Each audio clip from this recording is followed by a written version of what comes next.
Happy Hump Day. We have a huge 14 game slate. Let's talk some basketball.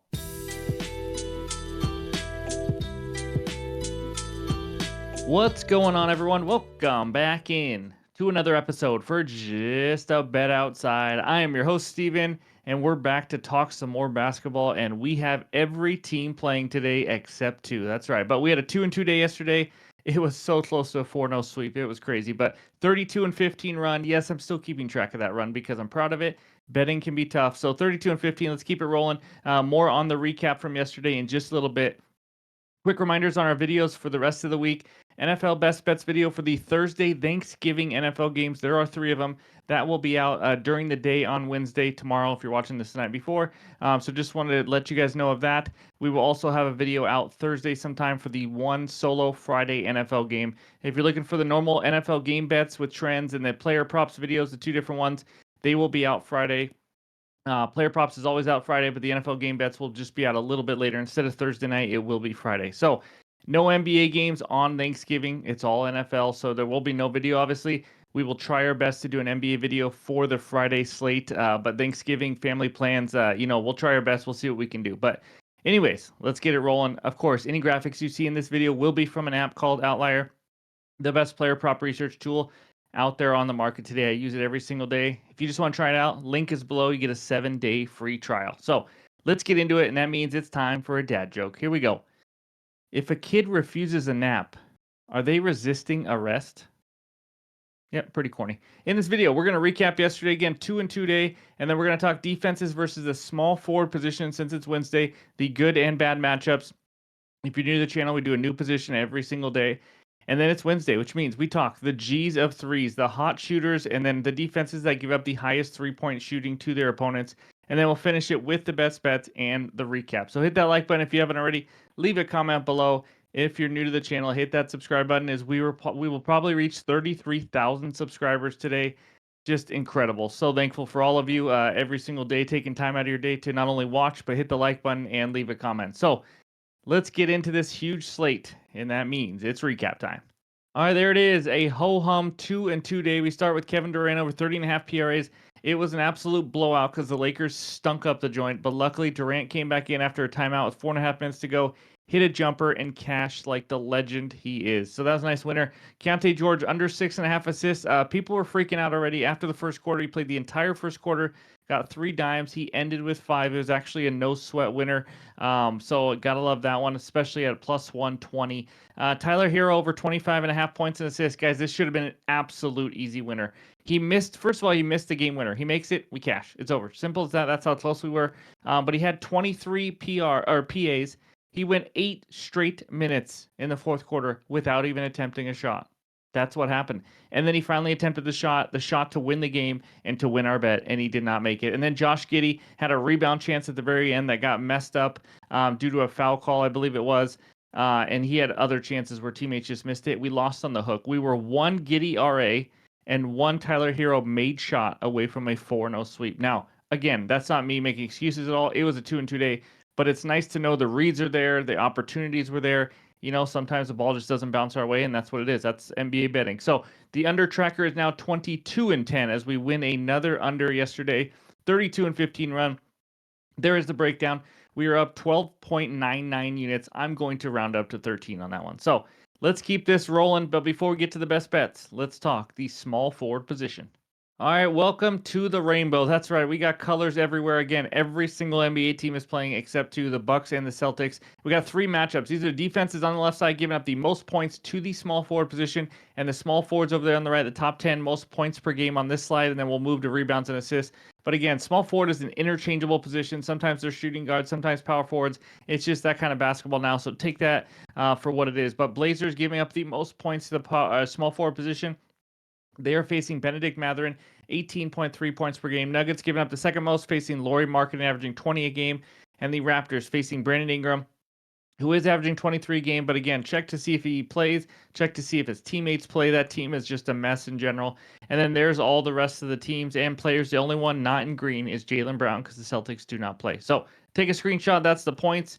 And now let's check out the rebounds. Blazers again giving up the most rebounds to the small forward position. Benedict Mathurin right there, 6.8 rebounds per game. Michael Porter, you see up there, is leading the way, but the other matchup is the Grizzlies facing Tobias Harris of the Pistons, and he's averaging 7.2. And the Grizzlies are averaging giving up 8.4 rebounds to the small forward position. And there's all the rest of the guys. Again, a different position every day: Monday, Tuesday, Wednesday, Thursday, Friday. Hopefully, you take screenshots and use them throughout the week. Now let's check out the assists, and we got 4 matchups. Raptors against Brandon Ingram again. Hornets facing Jimmy Butler, who's averaging 5 assists per game right now. And then Nets giving up 4.6 to Bradley Beal's 3.7. He's been out for a big chunk of the season. Again, small forward assists. It doesn't mean a ton to me. But Pistons 4.6 facing Laravia. That's right, of the Grizzlies. Again, see who's healthy there, but 4 assists per game. So that's the points, rebounds, and assists if you're looking for some overs or some matchups or just something to help you out. Now let's look at the tough matchups, and you see it right there. Again, only the Celtics and Bucks are not playing, so every single team almost is green. But the Magic giving up the fewest points per game to the small forward position, along with the Rockets, Celtics, Spurs, and Bucks. And the fewest rebounds, the Kings, 6.4, Pacers, Raptors, and Lakers. And then the fewest assists, the Rockets have been good against assists all year long against pretty much all positions, but Knicks, Celtics, Heat, and T-Wolves are the top 5 there. And then there's all the rest of the team. So that is the defenses versus the small forward position. Hopefully that helps you get some winners. And now let's talk the G's of threes. All right, we like to do this every single Wednesday to help you out with your betting, whether it's over threes props or maybe under, and also just points props in general. But these 2 pages will be the shooters on fire. Here's the minimum that you need to make this page: 40 or more 3-pointers attempt in the last 8 games, and a 40% or higher 3-point percentage as well. On the left, you will see all the players. On the right, we added this last year. Defense is giving up the highest 3-point percentage in the last 8 games, just overall. So you see the Hawks giving up almost 40%. They've been up there pretty much all year. Kings, Cavs, Suns, Pelicans, Bucks, so on and so on. Just so to kind of help you out with some matchups there as well. But over there on the left, if they played a little under 8 games, I will mention it just to help you out in case you're doing calculations, how many they shoot a game and things like that. But Donovan Mitchell's the only one under 8 games. But we got a ton of great shooters, obviously, here. We got Cam Johnson of the Nets, 50% from deep. Peyton Pritchard, he's been up here most of the year. Then Zach LaVine, also 44.6%. Up there, Mr. Stephen Curry, 46.5. Even though LaMelo Ball is going absolutely just crazy and he's shooting a million threes and having a lot of points, he's only shooting 33% from deep. He has not been efficient from the 3-point line at all. But anyways, that's page 1. Take a screenshot. Hopefully it helps you get some winners. And now let's check out page 2. And the one in green, the highest percentage on these 2 pages, Colin Sexton of the Utah Jazz, 21 for 41, 51.2%. This was going into yesterday's games, so going into Tuesday's games. So just wanted to point that out as well. But yeah, we got some other great shooters. Obviously, De'Aaron Fox, 45.5% lately. Cameron Payne coming off the bench, knocking down some buckets. We cashed a points prop for him not too long ago, but he's shooting 50%. And then we got Cam Thomas of the Brooklyn Nets, who might be out, I believe, for the Wednesday game. Just something to keep in mind. The injury report, keeping track of that is absolutely crazy. And actually, I'm sorry, I made a mistake. I have to edit. Dalton Connect is actually the highest 3-point percentage on this page, 53.1%. It helps when you have one game where you go like 999 for 100, it seemed like. So that was crazy. So Colin Sexton is actually second. But either way, these are all the shooters. Hopefully this can help you get some winners with those defenses giving up the highest 3-point percentage. But that's all I got for the research help for you. And now it's time for the best bets. All right, this first one takes us out to Indiana, where the Pacers host the Portland Trail Blazers. Pacers minus 10.5. Total in this game is 229.5. I'm going to start you out with a half-unit player prop, and it's an under. Give me Shaden Sharp under 7.5 rebounds plus assists. Got this at minus 125 on Bet365. Let's hop right into Outlier and check this one out and kind of go over all these stats. So 2024, there it is. He is under in 10 out of 10 games. That's a good start right there. He's averaging 4.9 RAs per game, as you can see right under that 100%. It shows you the average right there. He was on a minutes restriction early. So let's change this up a little bit. So what you can do is you can go up there and you can change. What about the games he's playing 25 plus minutes? We don't need to count the games. He just came back from injury, played 18 minutes. So there it is. 25 or more minutes this year. How about under in all 6 games? Obviously, he's under in all of them. That'd be weird if he wasn't after being under in 10 out of 10. But he's averaging only 6 RAs per game with 25 or more minutes. And now let's scroll down a little bit, and you can see some more underlying numbers. Put the potential assists and the rebound chances together, he's averaging 13 RA chances per game. For a guy who isn't very efficient with his rebounds or assists, getting 8 of 13 is going to be pretty difficult, especially versus Indiana, because I don't see him getting 13 RA chances. Let's look at the Pacers over there on the right. They are absolutely elite versus the shooting guard position, giving up the fewest rebounds per game and the third fewest assists to the shooting guard position. They're a top 10 team allowing assists overall. As we know, they don't leave guys. They like to just play you one-on-one straight up. So I don't even see him getting 13 RA chances. But this spread is 10.5. You know what that means. This could very well easily be a blowout in Indiana, especially since it looks like Jeremy Grant might not be playing. This could be a blowout from the get-go. I don't see Sharp really getting his full minutes probably here in the fourth quarter. It's not an NBA Cup game, and I do see the Pacers winning pretty easy. So as with every under, the blowout, the injury, the foul trouble, et cetera, are all different ways to help us cash this bet. So give me Dole under 7.5 rebounds plus assists as my first best bet. All right, this second one takes us out to Cleveland, Ohio, where the Cavaliers are hosting the Atlanta Hawks. Cavs minus 11.5, total 238.5. My best bet is just a side. Give me the Cavs minus 11.5 for a half unit. This is minus 115 on ESPN bet. If you can only get it at 12, I like it. I like it at 12.5 too. So Cavs at home, 8-2 against the spread, 11-3 against the spread after having a day off.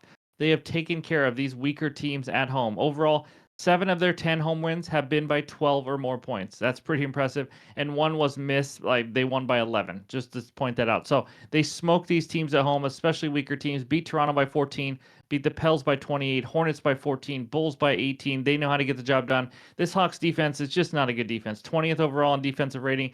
Not much other than Dyson Daniels that can actually play defense on this team. The problem for the Hawks, the Cavs have multiple guys that can beat you. Dyson Daniels can try to slow down one guy. It doesn't matter. Darius Garland, Donovan Mitchell, Evan Mobley.